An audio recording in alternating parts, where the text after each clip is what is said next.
Good morning friend, MMD family ব্লগে আপনাদের সবাইকে স্বাগত। তা আশা করি সবাই ভালো আছো। তা আজকে আমার ছেলেকে দিয়েই শুরু করলাম ভিডিওটা। যা ছেলেকে পড়াতে বসাচ্ছিলাম সকাল থেকে। তার ছেলে স্কুলের জন্য রেডি হয়েছিল। তা ছেলে এখন স্কুলে, তা তো আমি আজকে পুরো ভিডিওটা ক্লিপ করিনি, কেন কি কখন কী করলাম না করলাম সেগুলো কিছু দেখানো হয়নি। তা ছেলেকে তো নিয়ে আসা বললাম। তারপরে বিকাল দিকে আমি একটু নাম ঘরের জন্য বাইরেছি। তা ভাবছি একটু নামঘর থেকে আসি, যেহেতু ভাদ্র মাস তো একটু নাম ঘরে সবাই ইসে করতে থাকে, তার জন্য ভাবি যে একটু ওখানটা যা দেখা দিয়ে আসি। তা আজকে আর অন্য কিছু দেখালাম না, ঘরে কি করলাম না করলাম কালকে যদি পারি কালকে সম্পূর্ণটা আপনাদেরকে দেখাবো। তা আশা করি ভিডিওটা যদি ভালো লেগে থাকে একটা লাইক কমেন্ট শেয়ার করে দিবেন।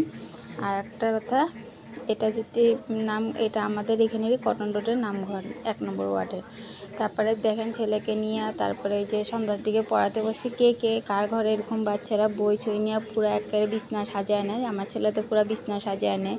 তার মধ্যে আবার ছেলের কালকে মানে মানডেতে প্রজেক্ট জমা দেওয়া আছে, তার জন্য প্রজেক্টও আঁকতে বলছি। যে প্রজেক্টটাও দেখাচ্ছি আপনাদেরকে, দেখেন কীভাবে প্রজেক্টটা এঁকে নিয়েছে ও। এই যে দেখেন কি সুন্দর প্রজেক্ট এঁকেছে। কি সুন্দর হচ্ছে না হচ্ছে জানি না, কমেন্ট করে আপনারাই বলবেন কেমন হয়েছে। তাই যে ছেলের প্রজেক্ট হয়ে গেছে, এখন লেখাপড়া কমপ্লিট করবে। তা আজকের জন্য ভিডিওটা এটুকুই। যদি ভিডিওটা ভালো লাগে একটা কমেন্ট করে দেবেন। ঠিক আছে বন্ধুরা, আজকের জন্য বাই বাই।